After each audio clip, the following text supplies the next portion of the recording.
Okay, well, I think we'll start. So thank you everybody for attending and welcome to this joint foil event that's run in conjunction with 9 St John Street Chambers, who are also a sponsor of foil. So the presentation is entitled The Animals Act, Trot Through the Essentials. And again, thank you for everyone attending today. Hopefully everyone is on our mail list. If you're not, you can register on the foil website. Depends on where you work. If you're a lawyer, your firm will probably be on the member of foil anyway. If you're an insurer or a broker, you can get on our mailing list as a select member on the website. And any other firms, contact myself or Lawrence Bessemer, and we can look at getting you onto our trade and industry partner list. We have two speakers today from 9 St John Street Chambers. We have Victoria Rigby, who's going to be talking about Section 2 and strict liability, and Elizabeth Murray, we'll be talking about statutory defence. Hello everybody, Elizabeth Murray here, 9 St John Street Chambers. And it's a trot through the essentials, and it's going to be a trot slightly out of order because Victoria Rigby, my esteemed colleague in Chambers, is having a bit of an IT glitch. But let's assume for a moment that you are presented with a claim, that the claim has been brought under Section 2 of the Animals Act, and having considered it, you think the claimant might just get this to the back of the net.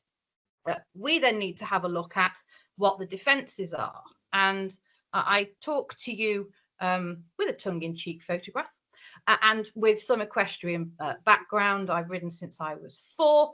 I have a horse of my own, my pride and joy, Captain Nemo. Always useful to be able to talk with knowledge of the various norms of the industry and the terminology. But if there is a defence, what does the Animals Act say? Well, first and foremost, should you plead it? And the answer is always yes. And there is absolutely no harm in pleading your statutory defence, because you can do it without prejudice to your primary position. And please forgive me if I'm preaching to you about things that you already know. When you actually look at the defences written down, then you have to wonder, well, actually, where does the burden of proof lie in asserting these defences? But you are able to assume that the classic "he who asserts must prove" maxim actually applies here. So what are the defences? Section 5.1, a person is not liable under Section 2 to 4A for any damage which is due wholly to the fault of the person suffering it. And I emphasize that word wholly, because that is where I want your attentions to be when you think about whether or not this defence would actually be available to you. And it's a tricky word actually to apply in the Animals Act world. So if we have a look at it in practice, a case which some of you may be familiar with and some of you may not, Cummings and Granger. And sorry, just to interrupt you, I don't think the slides are moving on. We're still on the first slide at the moment, Liz. Right, we're not having a look at all here, are we? We're not, no. Either runs smoothly or it just doesn't. In contrast to, right, let me get out of this and back to, it was all moving on my end, Ian. How curious. Can you see me again? Okay. Can see you. We haven't got the presentation up yet. If you want me to try my end, I can try. Let me try once more. Share window.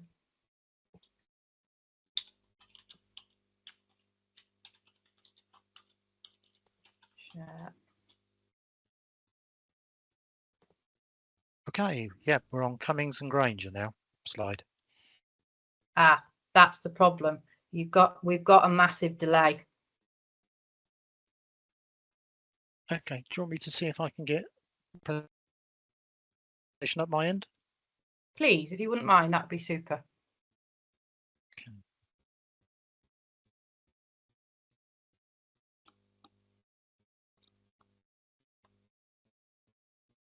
Hopefully it might be a bit quicker.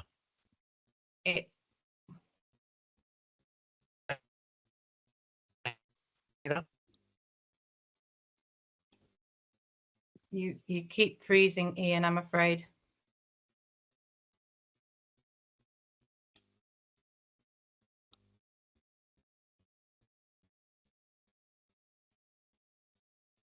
Ian?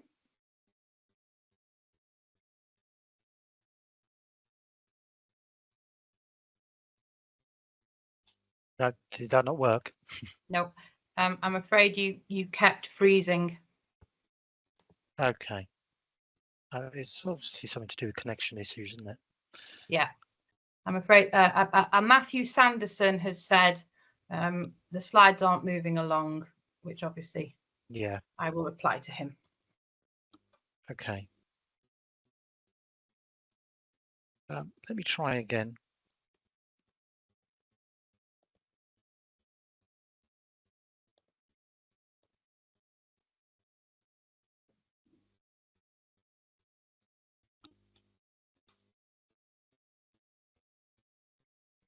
No, it's not coming up at all, is it, from my end? Right. So I can Should we now try? see it. You can see mine, yeah? I can see yours, yeah. Okay. But there is an extraordinary delay. Okay. I've just changed. Can you tell me what you're seeing now? Are you seeing? I'm seeing my good self dressed in wig and gown. Okay. Which slide do you want me to be on? Well, it would seem if we start there because people haven't seen it. Okay. Just tell me when to change the slide and I'll do it from this end. Thank you. We're going back to 2020, aren't we, chaps? And next slide, please. There are some fancy bits of IT work on these slides, so you might have to press pause while or wait for them to kick in. So my apologies, chaps. I can see we've now got 39 people joining us, and you haven't learnt very much from me in 13 minutes. Let's start from here. The Animals Act. Now, Victoria Rigby, for people who should have joined us or who have just joined us, Victoria Rigby, my colleague in Chambers, ought to have addressed you on Section 2 of the Animals Act first, that she's having an IT problem. So we are leaping ahead and assuming that Section 2 is made out, that the claimant is able to satisfy the burden in that regard. And then we switch to, well, all right, what does the Animals Act offer me by way of statutory defences? And the question you have to ask yourself at the outset is, should I plead any of them? And the answer is yes, absolutely. Cards face up on the table. The claimant needs to know what challenges they will meet in the courtroom. And there is no harm in pleading your statutory defences without prejudice to your primary position. And of course, your primary position will be you can't satisfy Section 2. But you know deep down that they probably will. And in terms of where the burden of proof lies, well, the statutory defences are silent on that fact. But stick with the age-old maxim, he who asserts must prove. In other words, it'll be on the defendant's shoulders to satisfy it. Next slide, please. So the first defence is Section 5.1, and it literally reads as I have written, that a person, in this case the keeper of the animal, is not liable under Section 2 to 4A for any damage which is due wholly to the fault of the person suffering it. And I emphasise the word wholly there because that is the key word here. You have to think, what is it that that person, that claimant actually did? Next slide, please. So we look at the historic case of Cummings and Granger. It's a Lord Denning case, so the judgment is interesting in parts. But the facts are this, that the defendant, the owner of the dog, was the occupier of a breaker's yard in the East End of London. The yard was locked at night, but an untrained Alsatian was turned loose to deter intruders. And on one night, the claimant, a friend and associate of the, an associate of the defendant, had access to that yard and entered it with the claimant. The dog, the Alsatian, attacked the claimant, causing injury, and she brought a claim for damages. Next slide, please. So at trial at first instance, the claimant established strict liability under Section 2, but subject to a deduction of 50% contributory negligence, as she had entered the yard knowing there was a dog there. So it went to appeal, and the consideration of Section 5.1 was brought before the appellate court. And it was concluded that the bite of the dog wasn't wholly due to the fault of the claimant, but only partly so. And so the keeper of the dog couldn't utilize Section 5.1 as a shield. But in those circumstances, it's unclear who else could be to blame. Next slide, please. Presky and Sutcliffe, who've got a photograph there of a laptop, and I think it should be a dog, but never mind. Move on. Next slide, please. Thank you. So Presky and Sutcliffe, it's a first instance decision in Leeds County Court, but it's very useful, as you will see. The defendants were the keepers of a boxer dog called Frankie. They had the Barnley public house, and they all basically had a lock-in. They called for a takeaway, as you do, and the dog headed towards the open door. The claimant was concerned about that fact, so restrained the dog by straddling her and holding her back with his arms around her chest. And he didn't let go when told to by the owner of the dog. Basically said, get off and leave her alone. So it was found that the injury was caused by a bite. There was a factual dispute, but it was a bite. And it was also found that Section 2 in the circumstances was satisfied. But the claim failed as a consequence of Section 5.1, wholly due to the fault of, and Section 5.2. Next slide, please. Because Section 5.2 reads as follows. A person is not liable under Section 2 for any damage suffered by a person, the claimant, who has voluntarily accepted the risk thereof. Next slide, please. But you have to remember, just when you think the Animals Act giveth, it taketh away, that Section 6.5 expressly states that an employee shall not be able to voluntarily accept the risk of injury, and I've written it out there as it is written in the Act. And to be fair, there is a clear policy decision why it is that an employee shouldn't be able to incur that risk voluntarily, there being an overarching duty afforded to the employee by the employer. Next slide, please. So then Section 5.2, away from the employer-employee relationship, let's have a look at it in practice. Turnbull and Warrener, it's a horse case. Oh, sorry. Ian's getting excited with the slides. It's a horse case, and essentially the claimant fell when cantering the defendant's horse in open countryside. The horse had bolted. But that horse was being ridden in a bitless bridle for the first time, and it was accepted that the absence of the bit, the armory that you would usually have in the horse's mouth, wasn't there, and that was the cause of the claimant losing control. Key in this case was the fact that the claimant and the defendant were experienced horsewomen. Next slide, please. And so Section 2 could be relied upon. The claimant had voluntarily accepted the risk of injury of riding that horse in a bitless bridle. And I have typed out there verbatim, the words of Section 5.2 are simple English and must be given their ordinary meaning and not be complicated by fine distinctions or, and I emphasize again, by reference to the old common law doctrine of valenti. And I pause there to say that they are distinct. So the argument in respect of valenti is not the same argument you would run in relation to Section 5.2. And it goes on, what must be proved in order to show that somebody has voluntarily accepted the risk is that 1, they fully appreciated the risk, and 2, that they exposed themselves to it. So consider the knowledge of each party, and had Victoria been able to address you on section 2, but I have no doubt it's all in your common knowledge anyway. Under section 2, the claimant is required to satisfy a number of issues. And section 2.2c says that the knowledge of the characteristics being displayed by the keeper must have been known.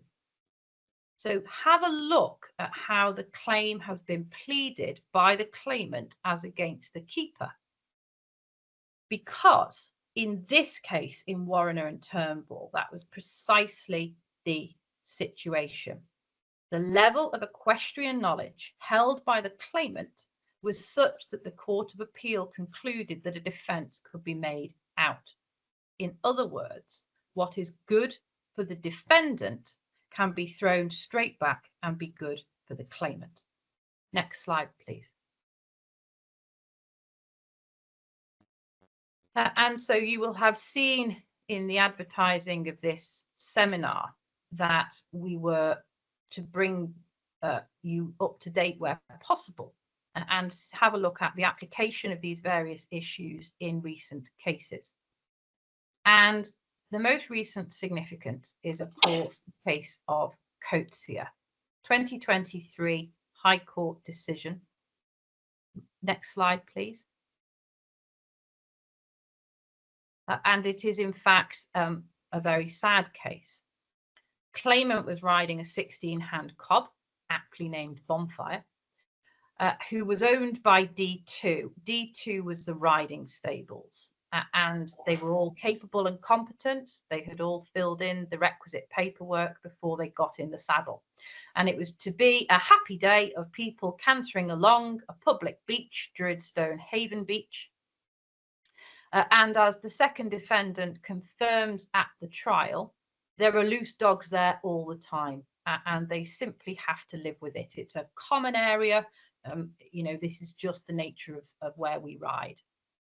And on this occasion, when the claimant was riding Bonfire, they approached a group of walkers, and a small white terrier dog called Max became visible. And as the group became level with him, Max took an interest, his ears pricked, and he ran towards the group. And the claimant was last in the line of riders. And at trial, it was agreed that Max ran up to Bonfire, probably yapping, and was at his heels. Bonfire reacted, and the claimant went over the front of the horse and landed on his head on the hard sand. And that is why I say it's a very sad case, because as a consequence of landing on the sand head first, the claimant is now a C4 incomplete tetraplegic. Next slide, please.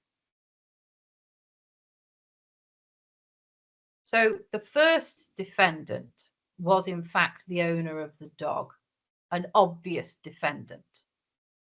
Next slide, please. Now, the claim under the Animals Act as brought against the owner of the dog was in fact jettisoned on the day of trial, or at least very shortly before. And so the claim was pursued only in negligence. And I have included this because I don't want you to hear or understand and learn about Coetzee in a vacuum. I want you to have as much as possible. But I pause there to say that negligence is, of course, an alternative cause of action available to any claimant. And of course, it is a requirement, therefore, for the defendant to defend that negligence cause of action, distinct from defending under the Animals Act. But just having a look at the issue concerning the keeper of the dog as D1, it was found that Max, the little white terrier, was walked regularly on the beach and off his lead. He had encountered horses before, and he'd never done what he did on that day. The claimant said, in negligence, well, you should have taken action to control or restrain Max. He was close enough for you to call him back to heel, and there was no reason to think he wouldn't have come back to you if that's what you'd done. So the court was required to consider what, if anything, the first defendant, Max's owner, should have done or not done. Next slide, please. And it was held, as I have written, if, as the case here, there is no background of similar behaviour, and if there was nothing more than mild interest being displayed to horses during the walk on the beach, then in my view, a failure to step in and take action by a dog owner does not amount to a breach of duty. I am not persuaded that a person in the first defendant's position, in the dog owner's position, would have anticipated injury. And of course, the case of Whippy and Jones is the case that was referred to. So you have Whippy and Jones and Coates here, two cases addressing negligence in terms of dogs off leads. Next slide, please. We then have a look in the alternative as to the case against the keeper of the horse, the riding stables. Next slide, please. That claim was pursued and maintained under general negligence and the Animals Act. The case under negligence failed. I can tell you that it was in terms of whether or not the lead rider should have taken an alternative course around or away from the dog or held back. That case failed. Next slide, please. But in terms of the Animals Act, well, the second defendant, the owner of the horse, attempted to argue that the Act simply didn't apply, because in riding accidents where the claimant falls to the ground, the damage was not caused by the animal. And you will know from your general knowledge of the Animals Act that it's damage which the animal was likely to cause or which, if caused, had been severe. And essentially, the second defendant was running what I think is a cute argument, that the damage was caused by the sand and therefore we don't even need to go any further. You can see that in one word, I've clearly highlighted the court's decision. That was rejected. So, was the damage likely to be severe? Well, there was no statistical evidence relied upon or produced, but adopting the comments of Lord Justice Etherton in Freeman and Higher Farm, it was described that such evidence would be unrealistic and unnecessary. You need to take a step back. You need to have a think about it in normal terms. Basically, if the horse is booked in the way that Bonfire did, it's a short step to conclude that injury would be severe. The second defendant had accepted that the book satisfied 22B, that it would happen at particular times or in particular circumstances.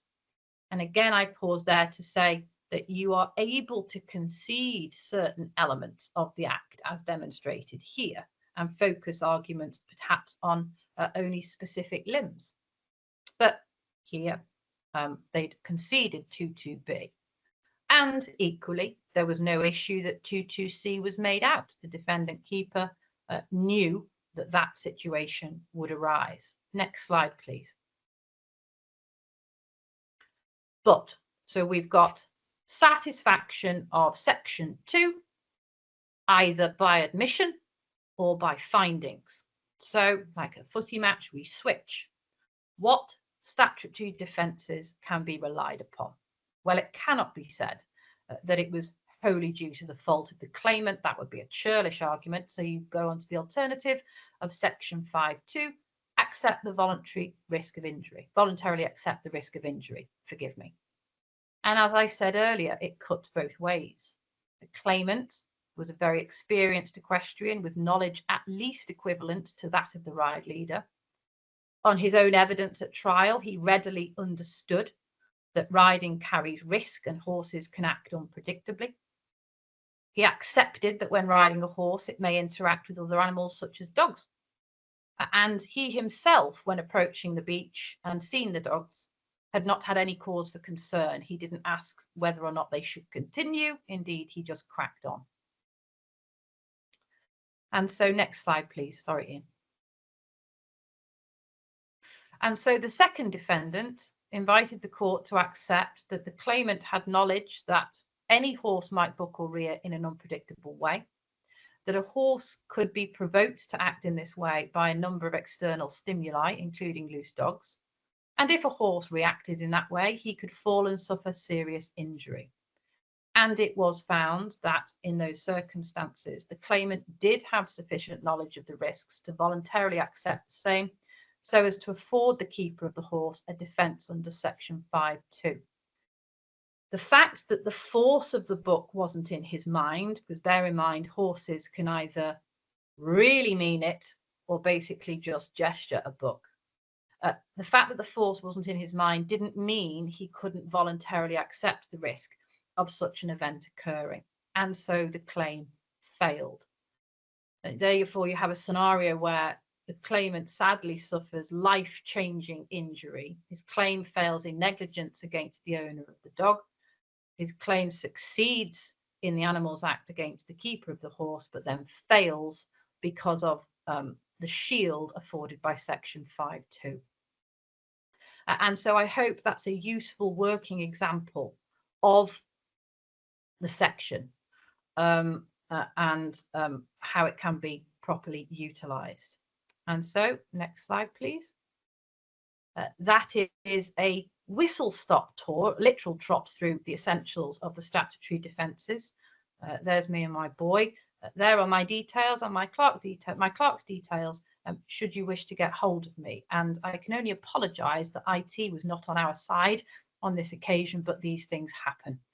The purpose of today really is to give you a succinct overview of this section, and as insurers to help you have some knowledge in terms of looking at this Act and applying it to the cases that come across your desk, and looking at what are the key essentials that you need to be having in your mind when these cases appear.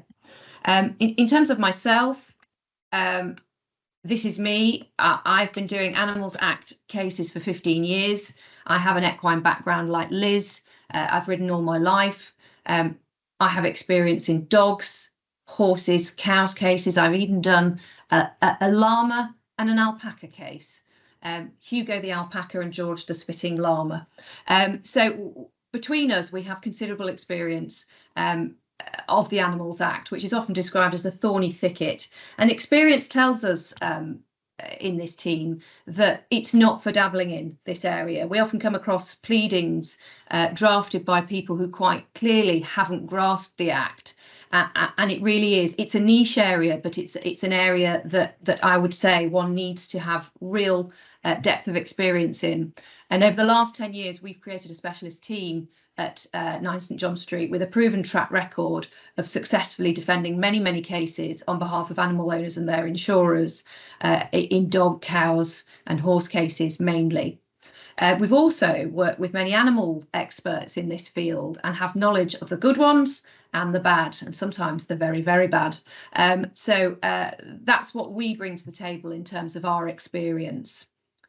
I've tried to distill here the Animals Act down to, and it's very hard to do so, but to three real key ingredients in the paragraphs that you'll be looking at, which fall under section 2. And really what we're dealing with under A, B and C is firstly, the likely injury or injury being severe. Secondly, the propensity of the animal to cause severe injury. And thirdly, the knowledge of the keeper that their animal is likely to behave in this way. Because of the time we've lost, I'm not going to talk about policy considerations, but when you have time, it's worth going back and having a look at that quote by Lord Nichols in Merber-Hady, because it really sums up the very controversial policy decision that was made in terms of the drafting of this Act and where where the loss should fall. I'm also not going to go into detail about this, but here you have the genesis of the Act, which is the Civil Liability for Animals Commission, the Law Commission report in 1967. And I say frying pan into the fire there because really there was an attempt via this report to try and create a statute that simplified the law, and it did anything but. the words in bold in the second paragraph here are something to bear in mind. It would seem that the act of the animal must be in the nature of an attack and not merely frolicsome. Well, if one looks at the case law over the last 10 years, one can see increasingly that behaviour that I would deem to be merely frolicsome, for example, mares misbehaving in a field or dogs running into people's legs in parks, are more and more, they're seen more and more in courts, and they've moved away in my view from the nature of an attack, which is what was behind the drafting of the Act in the first place. And one would do well to sort of bring the court's attention back to this report, which shows that really it was designed initially to deal with, you know, this kind of behaviour that was really in the nature of an attack. And I think we've moved away from that more latterly. When one looks at the Animals Act, the purpose of the Act, as I say, was to simplify the law. You're really looking at sections 1 to 6. Everything you need largely and that you will need to deal with is there. These sections made new provision regarding strict liability. They replaced the old rules of common law, and section 2 is really what you're going to be focusing on. Liz has very deftly dealt with the section 5 defences, and something that's often overlooked in this case is section 10. That's the contributory negligence section. So you can have contrib under the Act, and that should not be forgotten. I've reproduced section 2 for you here. I'm not going to read it verbatim. It's tedious and it's complex, but these few paragraphs are what has generated so much case law, because the wording of these sections is so poor. I've tried here to highlight in yellow the words that I think should be in the forefront of your minds when you're looking at the Act and what needs to be proven by a claimant in order to succeed. Again, simplifying this as best I can, you're really looking at these 3 sections under section 2. And under section A, you're really looking at the damage that's been caused, and you're looking at it not retrospectively, knowing what the damage is. You're looking at it prospectively. So what's the damage that this animal is likely to cause? And if it causes that damage, is it likely to be severe? I've got the arrow there because section A and section B are linked. In other words, the characteristics that you need for section B are the same characteristics that means that the animal is likely to cause severe damage. And I'll explain what that means by reference to case law in a moment. Both section A and section B are 2-limbed. And as I say, they're causally linked. Then you've got the knowledge section, which Liz briefly referred to under section C. Did the owner know that their animal could behave in this way? Did they know it could do that? And I've got the crystal ball here because what you're looking at, as I said, under section A, the first limb, you're not looking at the damage caused to this individual and saying, well, it must satisfy this first limb because the damage is obviously severe. You're not looking at it retrospectively in this way. You're gazing into a crystal ball effectively, prospectively. So you're standing in the shoes of the owner of this animal prior to the accident and saying, do I think my animal, or is that owner likely to think that that animal is likely to cause severe damage if it escapes control? The case of Smith and Ainger really demonstrates, this is a 1990 case, it's a dog case, and it really demonstrates how the first limb operates in practice. And I think it's helpful to use case law to demonstrate how the Act works. Here you had dog A owned by the claimant. It was a crossbreed terrier walking in one direction down a street. Dog B, which is a large dog, Sam, an Alsatian cross, is walking in the opposite direction. Both dogs are on lead. Sam attacks the terrier. Like most dog owners, the claimant puts his hand down to rescue his terrier dog from Sam, the Alsatian cross, and in so doing gets bitten. Sam has formed for biting. He's done this on 2 previous occasions, and the owners had similarly suffered bites when trying to separate their dogs, and that evidence was before the court. So on this basis, the claimant overturned the first instance judge who dismissed the case, saying that the dog's history, including the injuries suffered by others previously, was sufficient to satisfy this first limb, namely that the damage was of a kind which this animal, Sam, unless restrained, was likely to cause. So what I do is I really think of the first limb as being specific to this animal, and the second limb as being more general. So the first limb in this case was specific to Sam. In other cases, you'd use the second limb as general to dogs in general or horses in general. And that brings me on to the second limb. If the damage is caused, is it likely to be severe? Well, this really requires an assessment as to the likelihood of damage being severe. And historically in cases, it had always been seen as a given that if you fall from a horse, for example, then the damage is likely to be severe. But Lynch really held a magnifying glass over that and revisited that. It was a novel argument that succeeded in court, used by defendants to say, no, I don't think we should accept that Section 2A is always a given, it's always satisfied. And what happened in Lynch was that the claimant fell off a racehorse in a string of racehorses where they all sort of like dominoes started to spook. And the claimant's racehorse spooked and whipped round fast. And there was lay evidence, including from the claimant himself, that stated that very often in these circumstances where a horse spooks and whips round, there'd be no injury because either the rider might stay seated or he might fall onto grass. But very often there would be no injury other than bumps and grazes. The first instance judge found that injury was not reasonably to be expected from a spook, whereas a kick, a buck or a bolt might be otherwise. There was expert evidence here, but it wasn't deemed particularly helpful as the case really turned on the factual evidence. My advice is where you haven't got factual evidence to that effect, expert evidence may be helpful. But as Liz highlighted before in Freeman, there's mixed opinion on that. The case of Cummings and Granger is a good example of the second limb being satisfied. Here you had an Alsatian dog in a scrapyard. It's the same case that Liz referred to. And what Denning said here was the animal, the dog of an Alsatian breed, if it did bite anyone, the damage was, of course, likely to be severe. So in that case, it's clear cut. And that's why I say in bite cases, you tend to just accept as a given that Section 2A is satisfied. Moving on to Section 2B, the first limb, what we're really concerned with here is the source of the animal's dangerousness. Again, we've got the specific in the first limb versus the general in the second. And by specific, what I'm referring to is one would ask oneself, are the characteristics of this animal, does this animal have form for doing this particular thing?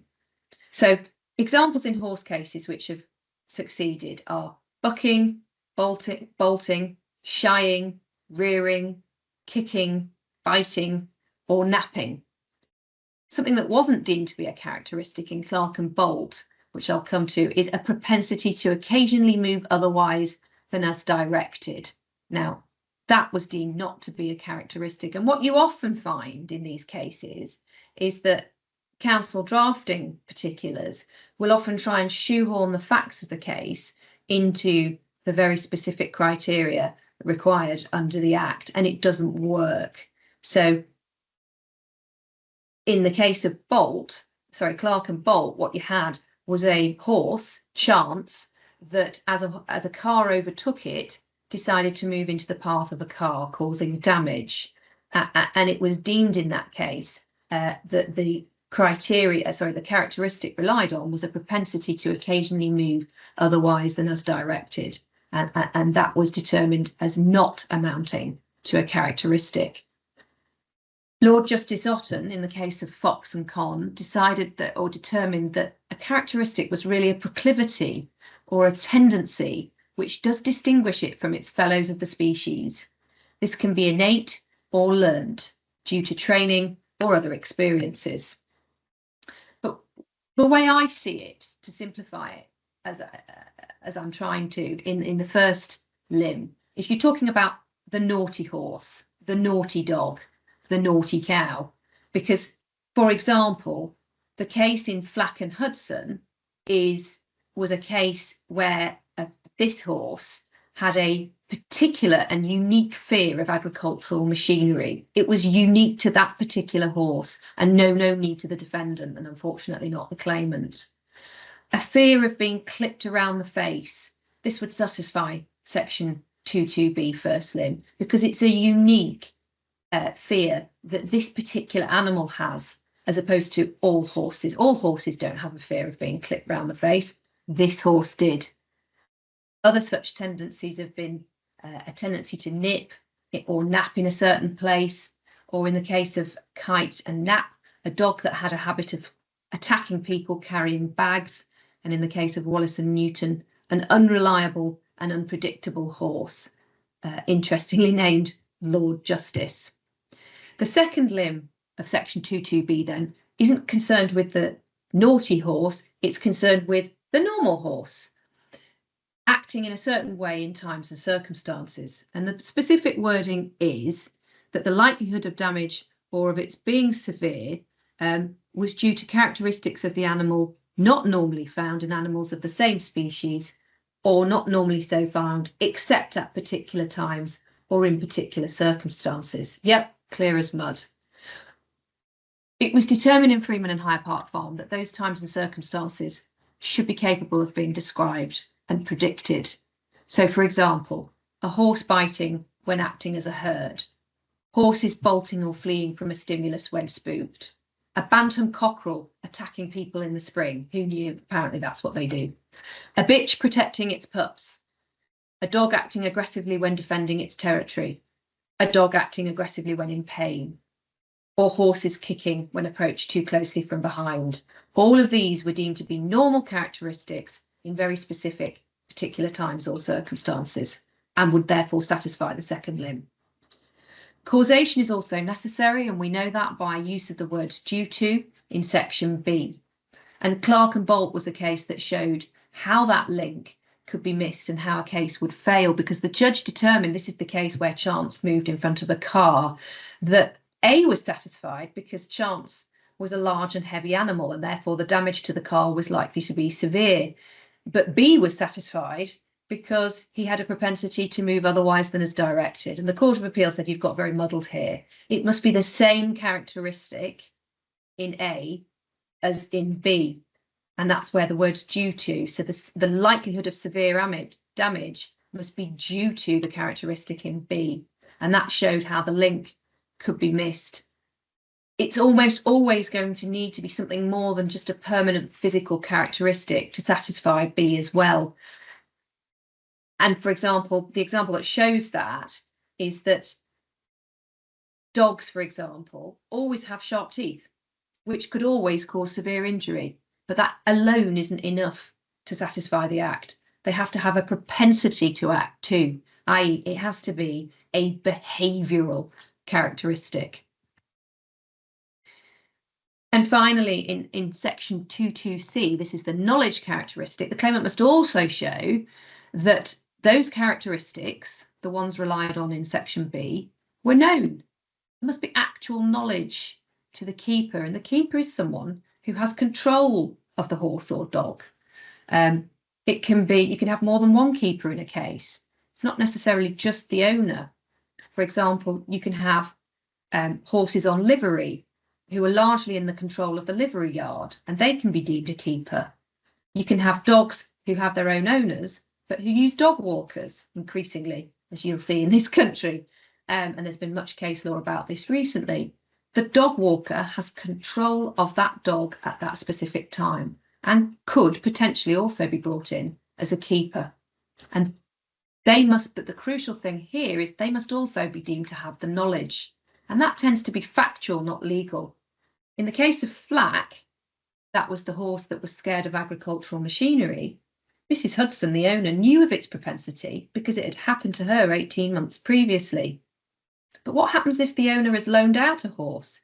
In Smith and Harding, the case where the horse was being clipped round its face, the case was not successful because the owner did not know that the horse disliked being clipped around its face. So the knowledge must be actual knowledge, not constructive knowledge. In other words, the defendant must be prepared to accept, which usually is established via cross-examination, that they knew of this characteristic in this animal, and that's whether it's specific to this animal or typical of all horses in certain circumstances. Constructive knowledge isn't sufficient, i.e. knowledge presumed by law on the basis it could have been obtained by the exercise of reasonable care. It's insufficient in this case. In other words, it's not enough for the claimant to say, the defendant ought to have known this. Generally, it's usually easier to prove knowledge of the second limb than the first, because in the first limb, you're saying this individual animal has got form for doing this, and therefore you have to prove by evidence incidences where the animal has done it before, and that's often harder for a claimant to prove. Whereas in the second limb of section 22B, the knowledge is easier to prove, particularly if you've got, and that's where the expert evidence comes in, to say, generally, dogs in these circumstances would behave in this way, and the owner would know that. But again, you have to elicit that via cross-examination. A case which illustrates how this section operates in practice, a helpful case is Katie Smith and Alan Harding. And the judgment here by His Honour Judge Alan Cusey is very succinctly and very thoughtfully set out. It's worth a read if you have the time. In this case, as I've referred to, Katie Smith was badly kicked by Mr. Harding's horse while attempting to clip his head.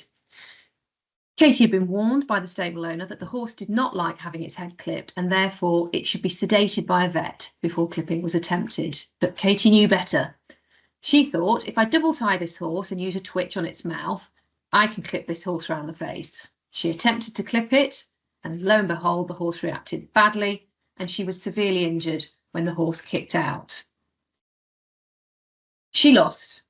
The judge held that while section 22A was satisfied, in other words, there was a likelihood of severe injury, and section B was satisfied, namely that a horse might be deemed to kick out in these circumstances, section 2C was not satisfied here, as the owner, Mr. Harding, had never experienced this horse kicking out when about to be clipped before.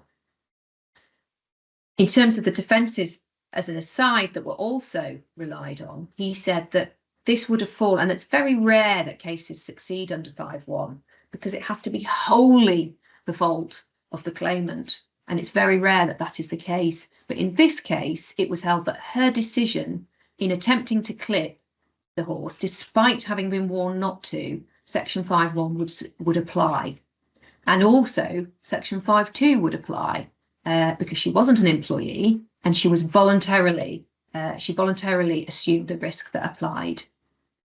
A final point of note, which was touched on by Liz as well, is that His Honour Judge Allen also found that she was not an employee and the test wasn't met. And that's a point that is coming up time and time again in these cases, particularly in horse cases, where the nature of the business is that the grooms and riders that tend to work in these race yards and stables, their employee status is really not clear, and it becomes crucial when considering the defences under this Act, and therefore there can be quite a lot of legal discussion and argument on the status of the employee, because you tend to have grooms working on a self-employed ad hoc part-time basis, and their status is absolutely crucial as to the use and the application of the defences under the Act.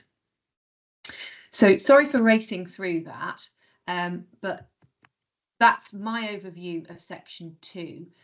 Thank you very much for listening. We are here to help and happy to help with any of these fascinating cases, and we do find them fascinating, that you have that come across your desk.